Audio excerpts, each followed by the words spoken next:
So welcome. My name is Alethia O'Hara Stephenson, and I am very honored to have you join us tonight. For those of you who are joining us for the very first time, I'm the president and founder of the Dufferin County Canadian Black Association.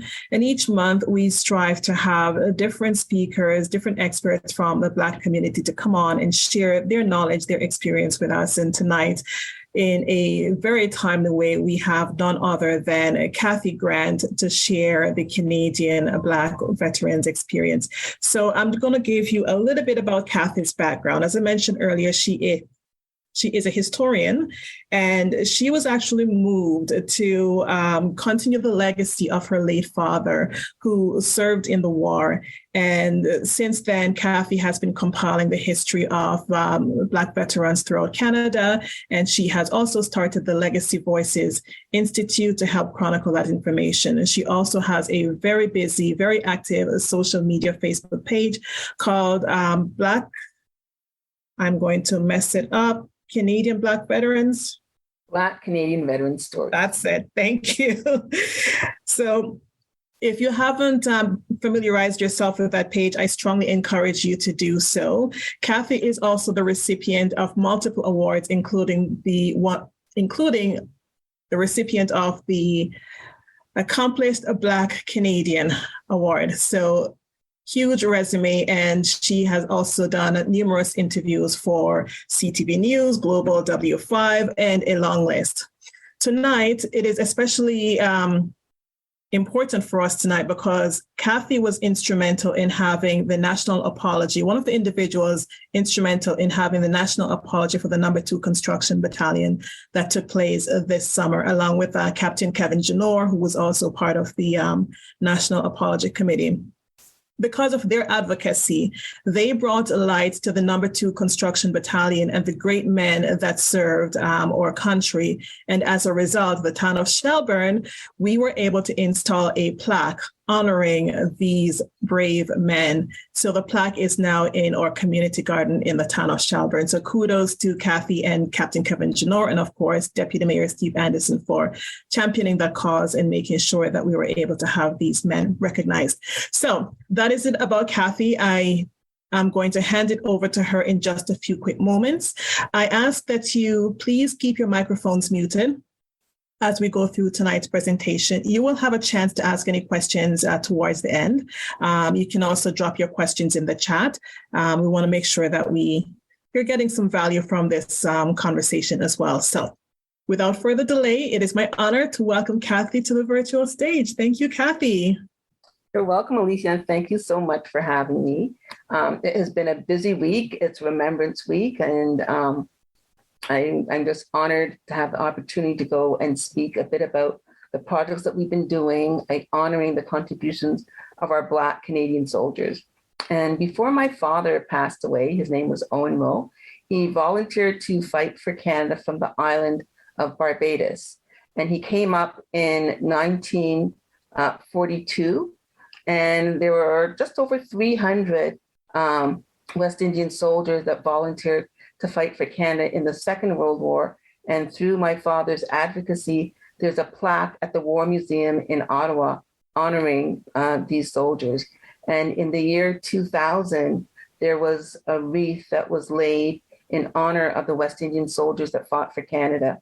And before my father passed away, and he passed away in the year of the veteran 2005, he said, Kathy, I want you to make a promise that you will document and digitize the stories of our Black Canadians that fought for Canada pre-Confederation until present. My father had started doing this, and I agreed to continue the legacy along with another friend of mine by the name of Sarah Nyango, who lives in Ottawa. And my father asked Sarah to do the same thing. And I ended up meeting her at my dad's funeral. And we've been doing this documentation ever since. What I'm going to do, Alethia, there's a video I want you to play, which is a tribute to my father. And in that, he's reciting the poem that he wrote. He was 19 years old the day before he turned 20, and it's called A Soldier's Farewell.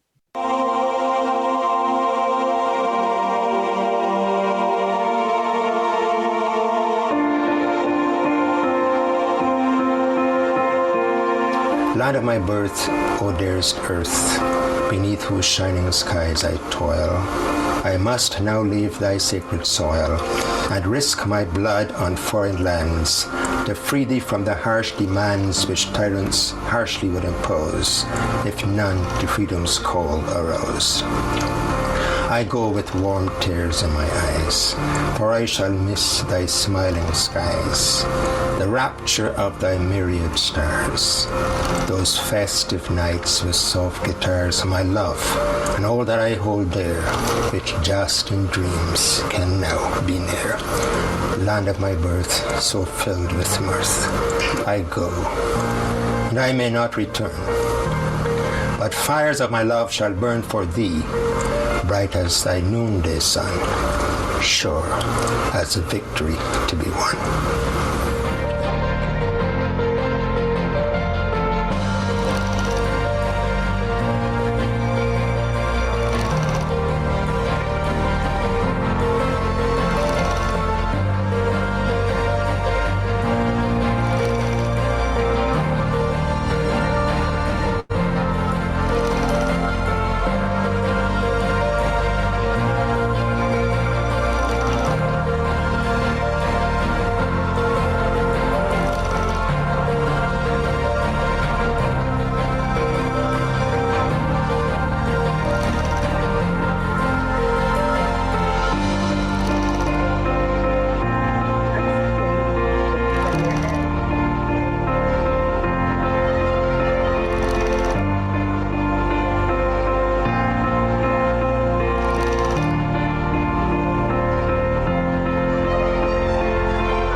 Thank you, Alethia.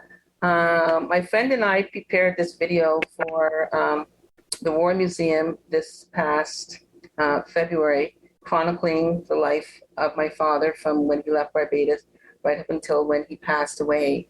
And after the war, my father went on to be one of the directors of the Negro Community Center in Montreal. And following that, he became the student liaison officer for all West Indian students that were studying in Canada. So going from all the universities across Canada, all the West Indian students that studied went through my father. He also continued consular activity, and he went back to Barbados and became the Minister of External Affairs. He went to the OAS, Organization of American States in Washington, DC. He returned to Barbados, and then he gave it all up, his diplomatic service, to be the head of social development at the Prison for Women in Kingston.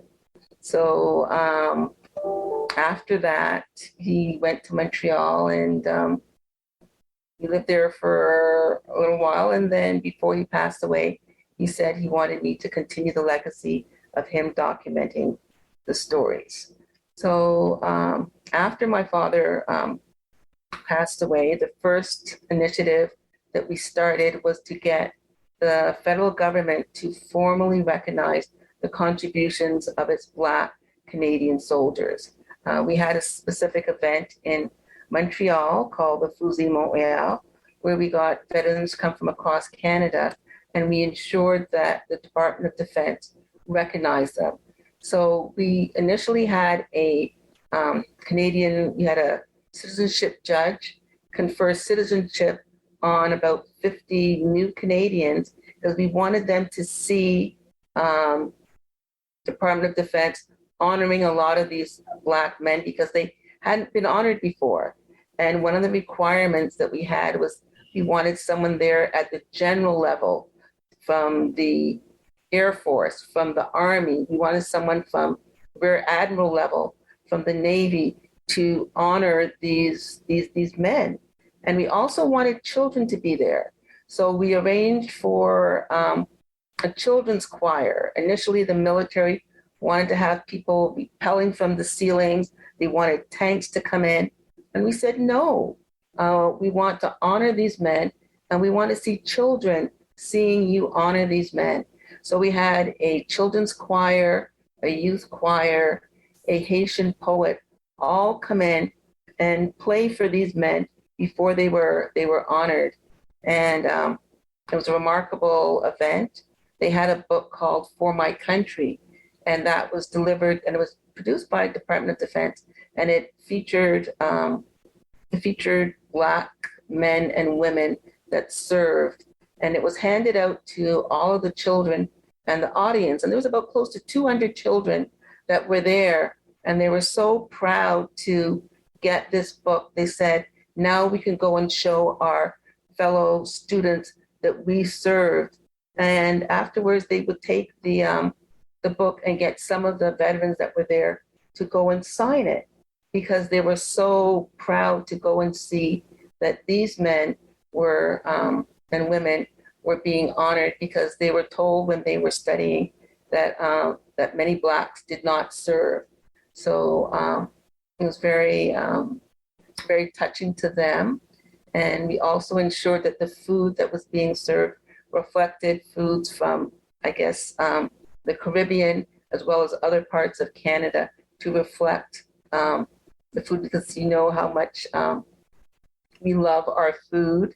We had fish cakes, we had some jerk chicken, we had mango salad, and we even had, I guess, regular finger sandwiches for those who didn't like things that were too spicy. The following year, I wrote to Veterans Affairs Canada, the Minister of Veterans Affairs, and I said, I looked at your website, your Canada Remembers program, and I noticed that there was a void or an absence of the Black community there. So he said, I sent him also pictures of my father. He said, thank you for your father's service. He will send someone from Prince Edward Island, because they're based in Prince Edward Island, to come and interview the veterans that we gathered.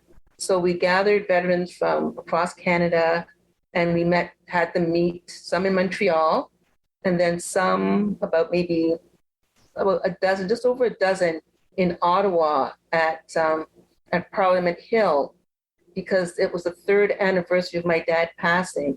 And we got Veterans Affairs Canada to go and interview these soldiers over a 2-day period. Or I guess myself, I would interview them and my friend Sarah, but they would arrange for the filming. And all of these videos that were done ended up being hosted on the Veterans Affairs Canada website, and they're there today. There's over 100 mini video clips of these soldiers in first person telling their stories. Part of their stories are also in one of the video clips. It's about a 2-minute video clip, Alethia, and it says Second World War veterans. So you can actually see some of them telling a little bit about their story and the importance of having their stories told. So if you could play that video, that would be great.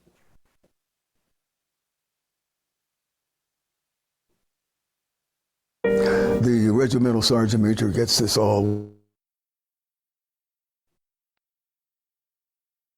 Well, that's fine. I said, my name is Jacobs. There were certain stories coming out of some branches of the services that Blacks were not needed or not wanted. The RCAF had a policy that was printed right in its recruiting advertisements in the newspaper.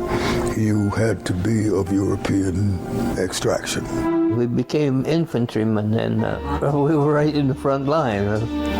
That was very scary. The worst part of soldiering for me was going on night patrols. To this day, I don't like the night. The phobia I have. They would start sending these bombs sometimes in the day and sometimes at night. V2 bombs, which you neither saw or heard, and all you just heard the explosion. And that was the dangerous part of the bombing. bombing also had an effect on all of us. And when you go into a town and the town is almost covered with debris from the buildings that were once there, you would go into some of these houses and the big wine vats would be filled with dead people and this sort of thing. It certainly brought a sense of this is not real, it's not real, but it's happening. It takes a while before you realize that this is what the war does. I lost a lot of friends. I sit in the kitchen there by myself and the tears just flow. And I just can't help it. It means a lot to me. My relatives, cousins, and so on that had gone overseas. Some of them are still over there. We didn't join the service to come back here and go through the same stuff that we had experienced before we joined up. There has to be a change.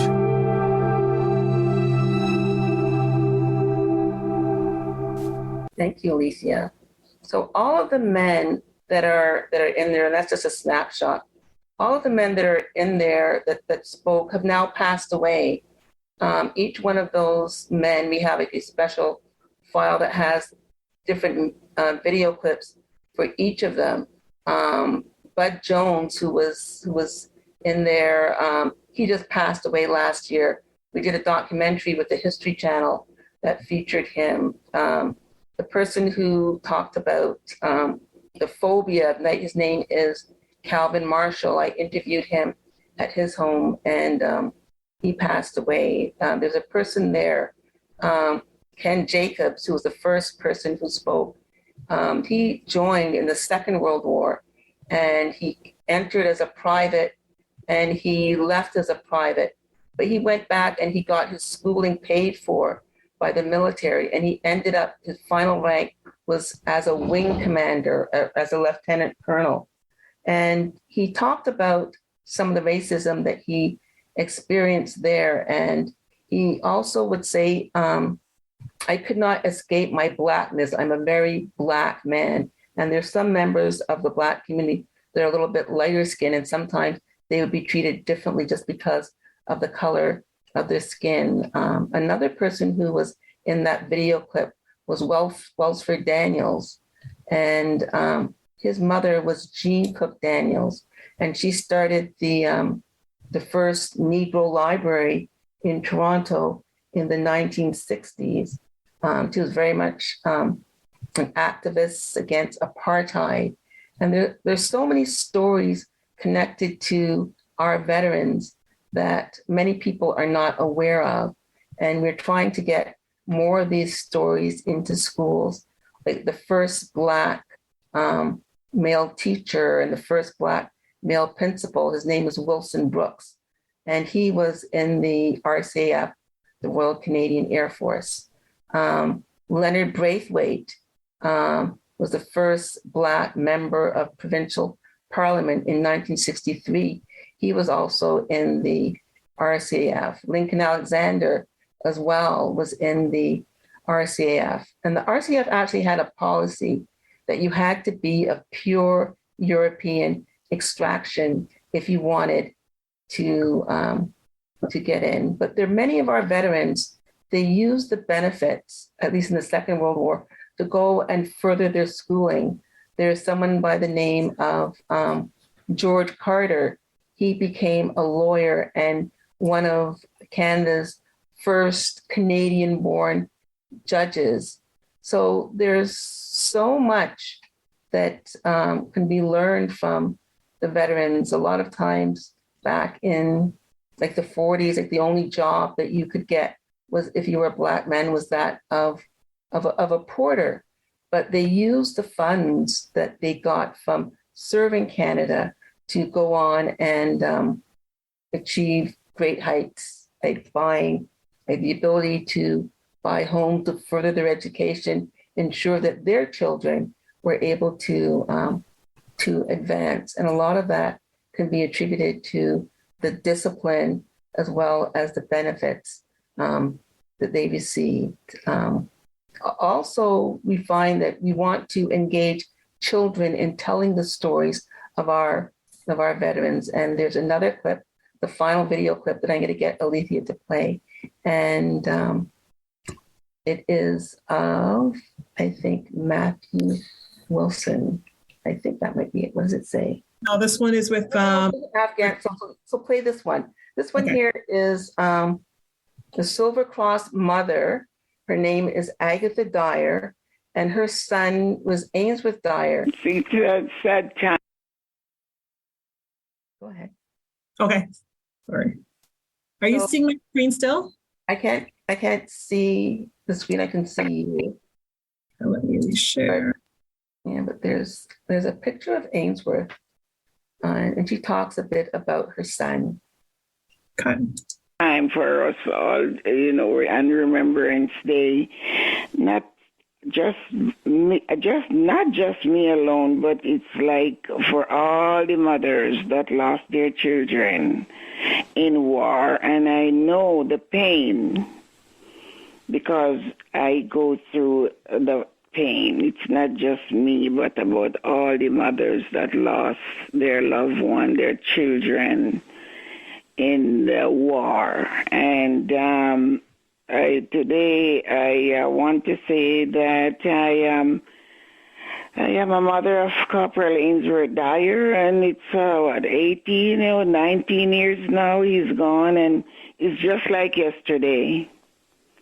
It's just like yesterday. Every morning, I have my breakfast, and in my dining area, and there is I have a picture of Ainsworth over my dining table, and every morning I said, "Good morning, Ainsworth.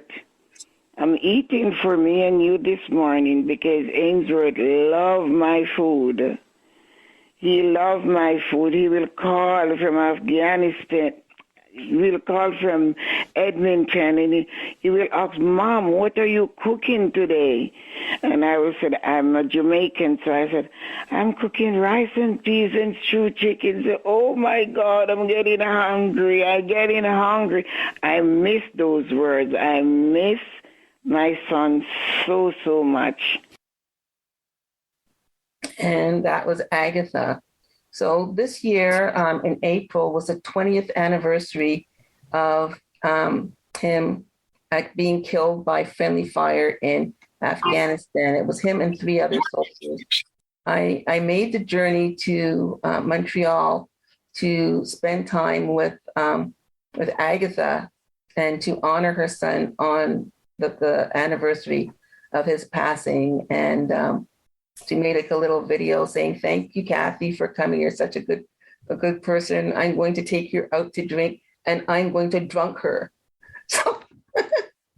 So she's a very, very warm and friendly woman. And I think by sharing a lot of these stories, and we have both a website and a web page, and I'm going to send the link to Alethia afterwards that she can share with everyone, that you can actually see the stories of these individuals. You can see personal pictures of them after the war, as well as their time that they spent in service. And they're very powerful images, as well as a bio for all of them, so that when we share this with teachers and educators, when they go to study the First World War or the Second World War, they will have examples of members from the Black community that their students can go and do further research. Because we have so many images, they can download these images because they are digitized. They can further look up who these people are with ancestry.ca. If you have access to the library, you can actually take a look at the census records. If they voted, you can do like a tribute to this particular soldier or airman. And it's just from an identity perspective, we just want to show that we served. A lot of times you see a lot of negativity when it comes to members of the Black community. And when we go out to school sometimes, and it's around Remembrance Day, and we see some of the members, like the young Black students, they're saying, well, why are we going? We don't see any representation of us. And we go and we show them example after example and just see them kind of like sit up straight in class. And they just go, respect, miss, respect, because they have not seen. They say, well, now they understand a little bit more about the poppy. Maybe they're going to go and wear a poppy. And sometimes I go there and they might have like a poppy in their hat, and they understand. And a lot of times we say, you know what? A lot of our men did not, and women did not go and fight for, to see, I guess, like misbehavior or what have you. You know what? They fought for the ability for, to get like the same rights. So back then, you couldn't get into certain restaurants. You couldn't get into movie theaters. You couldn't get into skating rinks. And when they came back, they're saying they're not going to take any more of that. So things started to change when they came back. There was a time where you couldn't go into like Eaton's, or, well, Eaton's is gone now, or places like the Bay, because they would not hire, they wouldn't hire Black people. And after the war, I know that a lot of daughters of World War II veterans wanted to go, and World War I wanted to go and study nursing in Ontario. And a lot of the nursing school says no. So we do not accept Negroes. Go to the States, and they teach your people there. And it was Wilson Brooks and members of the Black Veterans Group that went to the Ontario government and challenged them. They said, here it is, these institutions are getting tax breaks. And here it is, we fought and we were not allowed. Our daughters are not allowed. And some of them, like two of them actually ended up going to Nova Scotia to go and get their training. And the provincial government ended up polling all of the nurse training institutions and hospitals to say, do you accept like Negroes in nursing? And some of them said no. Some of them said they didn't have applications from them, but they put them on notice. And as a result of putting them on notice, things changed, and more members of our community got to go into nursing. And it made it easier for when members came up from the West Indies to come to Canada as a result of that advocacy that occurred. Also, a couple of weeks ago, one of our 100-year-old veterans passed away in the Dresden area. Okay, let's go through this quickly. I know I want to answer any questions. So this talks a little bit about the Phillips family. The person who is on the far right, is Irwin Phillips. And this is the very last picture that was taken of these airmen. They were delivering penicillin to war-ravaged Poland in November of 1945. So even though the war had ended, there were some humanitarian missions, and this is like one of the first humanitarian missions to go and provide penicillin to war-ravaged areas. And unfortunately, the plane crashed in Germany when they went to deliver the penicillin. So if you can just go to the next slide. So this here is a picture of the family, and 4 of the brothers that were in here ended up serving Canada in the Second World War. The baby is Irwin, who was the one who died. Both of their parents were West Indian immigrants. He was from Barbados, and she was from Guyana. Next slide, please. So these are the 4 brothers of the Phillips family. All of them have since passed away. They were born in Montreal, and they're just proud to serve Canada. Next slide, please. So this is a picture of Irwin. He delivered mail. He was in the Royal Canadian Air Force. So there's a picture of him. Next slide, please. So this here record is inside Library and Archives Canada. I went to Library and Archives Canada to get his records so that I could share it with the family. And inside there was a picture of him, and it also noted that his left middle finger was amputated. Next slide, please. Okay, so this here is a picture that was taken in the newspaper after they passed away.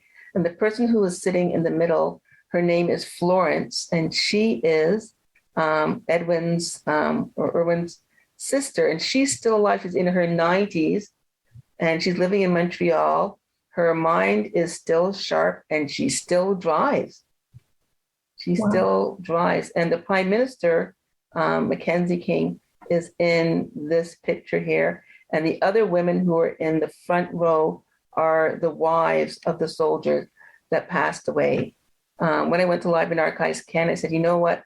The family was so grateful that we digitized those records.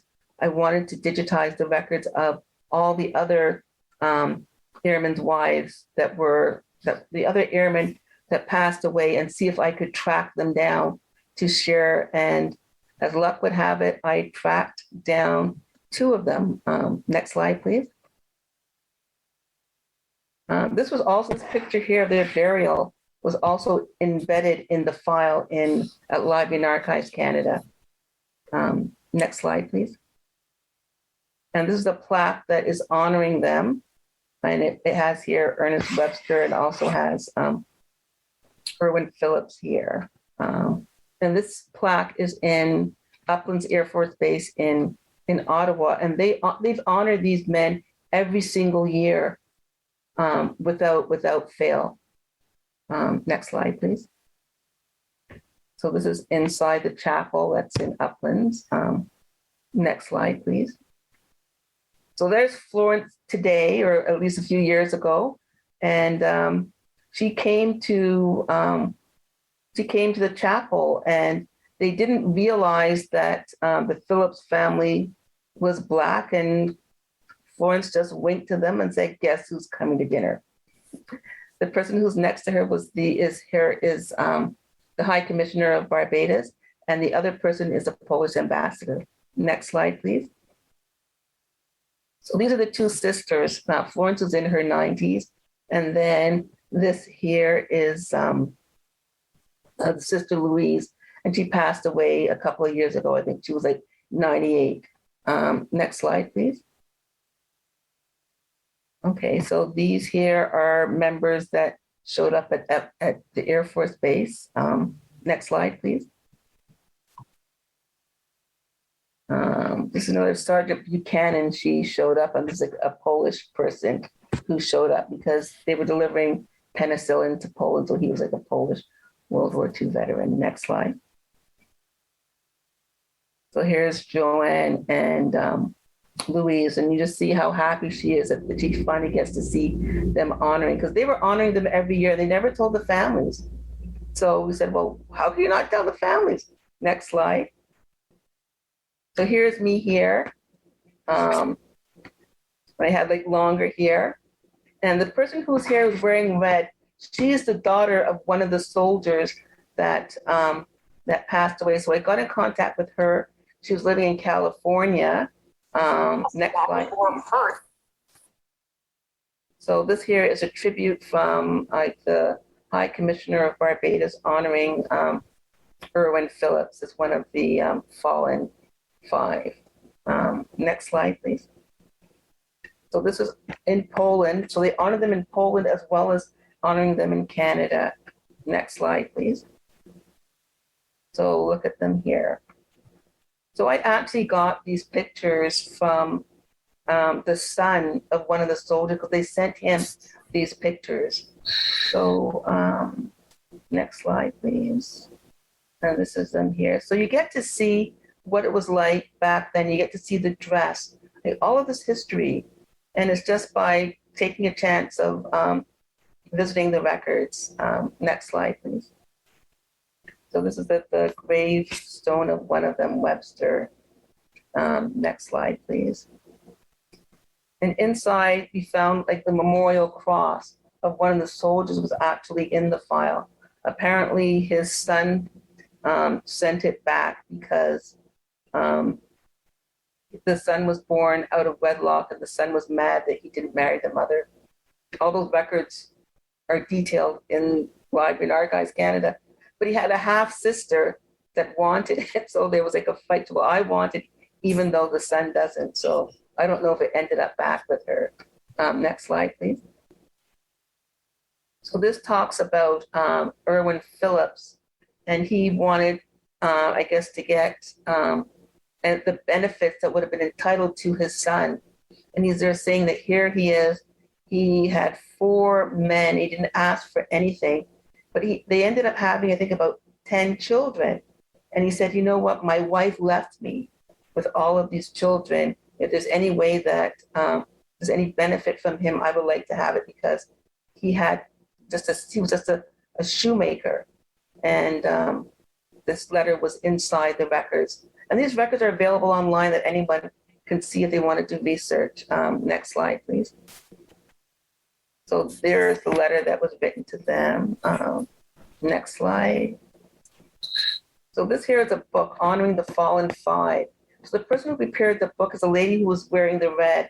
So she went over to Germany with the son of another one of these, so the person was in the middle, and they went and they laid flowers on the grave of Edwin and all of the other soldiers, because they were so touched that we went and found their records. So she made this little keepsake book that's about maybe 30 or 40 pages. So it is making a difference. It's making an impact. Yes, you're honoring members of the Black community, but you're also honoring all communities.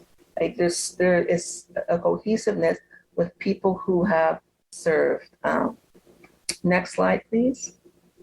So here's my dad burying. This is my dad when he was about 17, 18. He was a school teacher, and then a few years later he joined the war, and then he was also in the RCAF. So I just put promise I made to my dad. But you can see how much he aged in just a few years. That's what war does. It ages you. It makes you more mature. Next slide, please. And here's a picture here of Senator Ann Cools and my father in the year 2000. And that's a wreath laying for honoring the West Indian soldiers.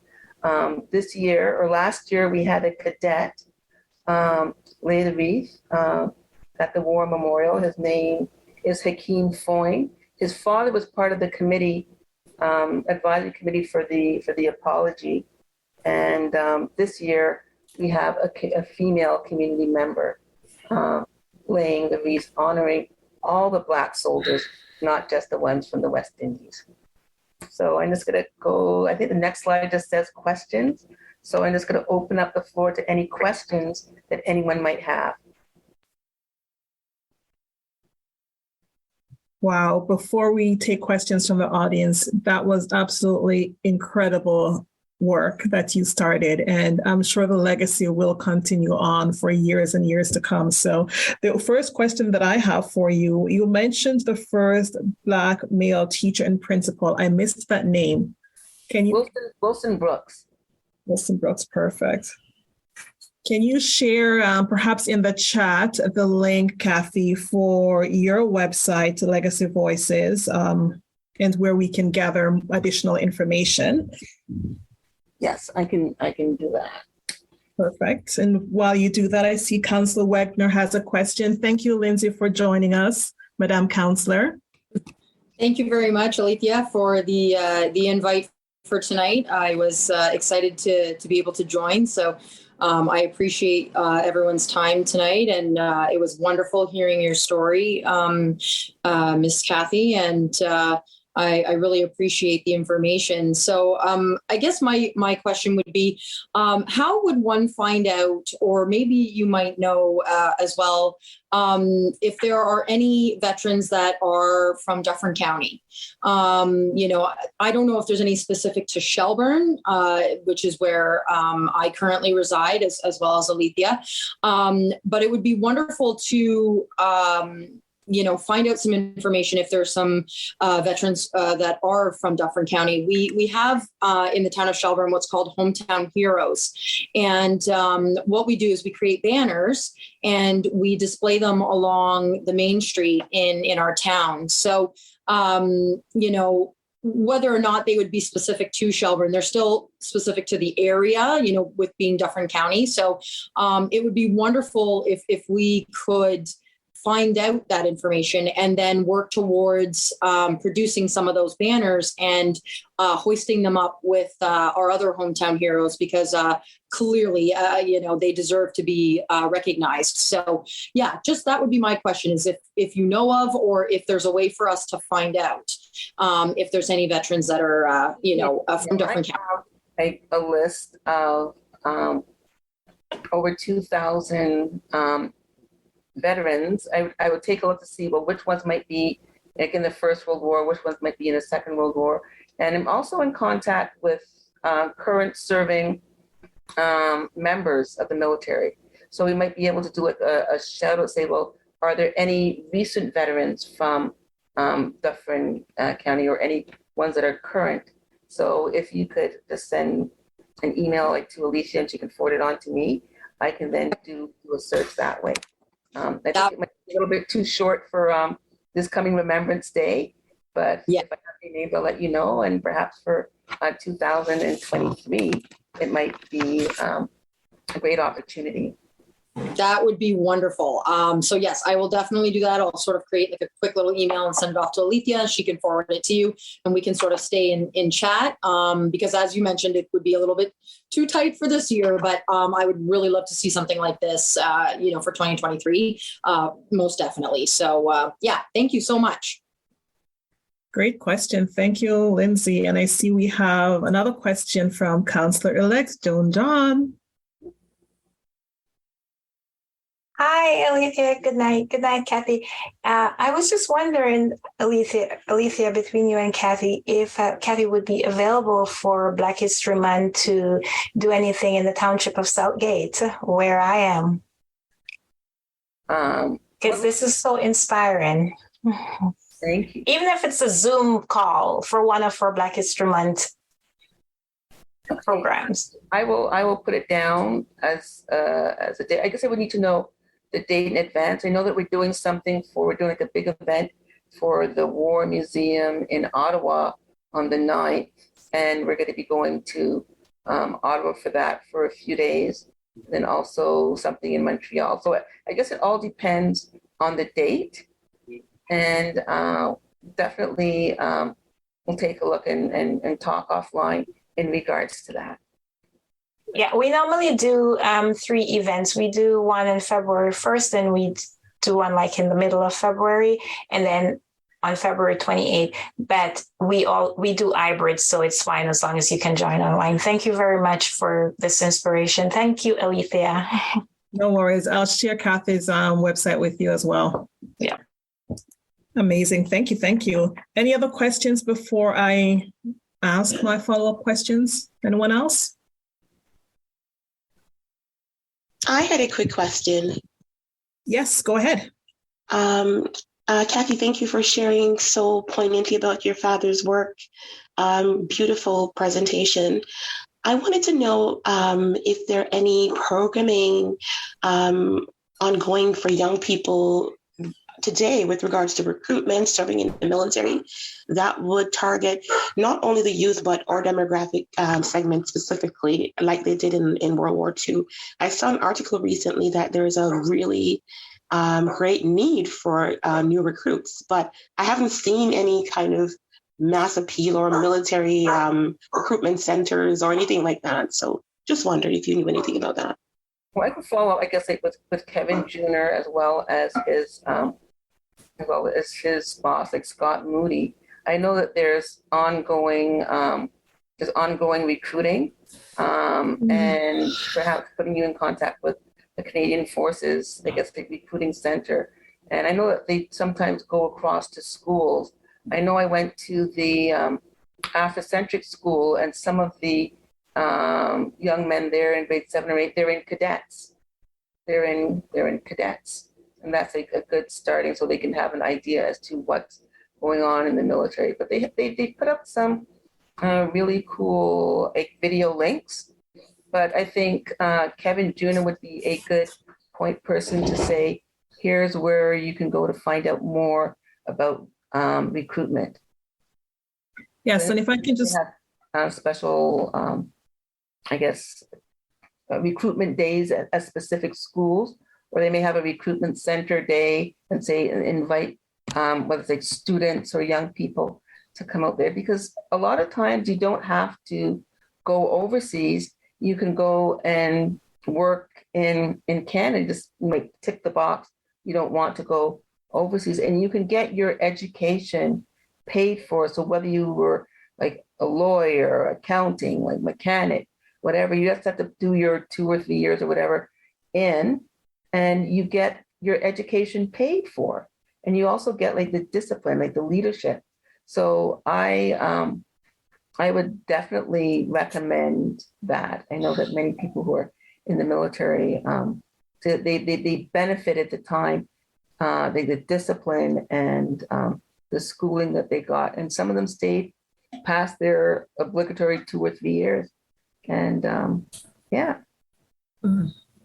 If I can add to that as well, Kathy, earlier this year, Captain Janor did an amazing presentation for DCCBA talking about Blacks in the military as well. And he touched on different opportunities and how you can get more of our young men and women to join the military. So I will share that video with you. And I will also gather some more information from Captain Janor and send that to your way. I think he's just buzzing now. I wonder if he doesn't have the link. Thank you.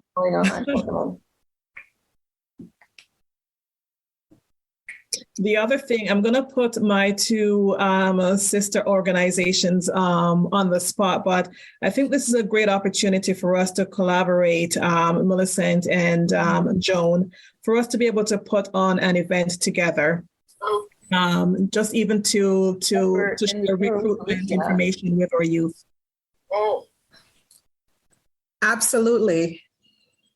So I'm so inspired by this. Absolutely. Yes, Alethia, you just need to connect with me. And as usual, we can always do this. You were here for Canada Day, so there are lots of other things that we can do together. Absolutely wonderful. Are you able to hear me? Yep, I can hear you well now. Okay, great. Well, I'm so inspired by this story. And, I recently moved to Central Wellington, and this community has a very rich history of Black settlements in the area. And one of the most historic figures, I should say, is Richard Pierpoint. Kathy, do you know about Richard Pierpoint? I'll call you after. Okay, bye. Oh, I'm sorry. Yes, I'm very. Are you aware of his story? Yes, I'm very familiar with the story of Richard Pierpoint and like the War of 1812. And, right. Well, the thing about it is that I never knew about this rich story until I moved here.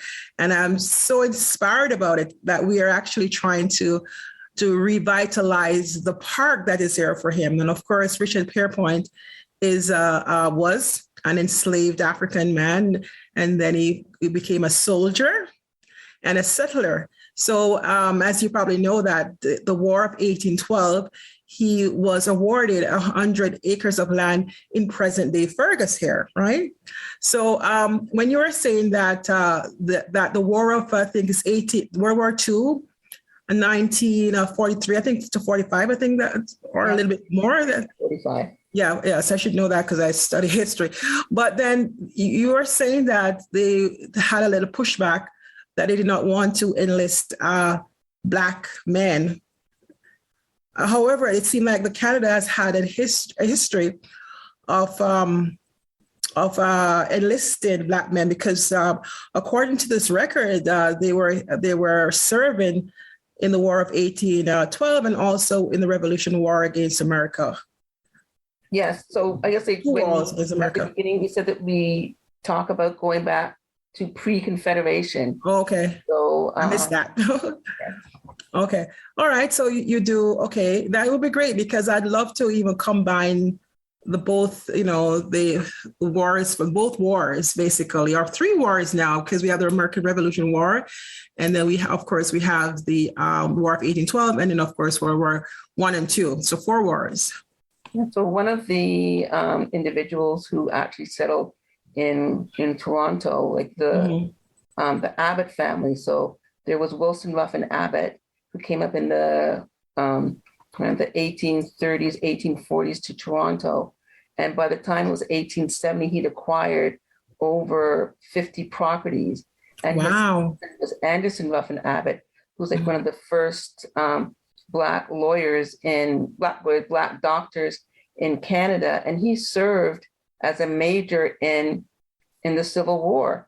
And he also visited Lincoln at the White House. And like his story, those records are actually at the Toronto Reference Library. So you actually see his record of him going to see Lincoln. And when Lincoln passed away, the wife donated Lincoln's shawl that he wore to the inauguration to Anderson Ruffin Abbott. Mm-hmm. Great. Thank you.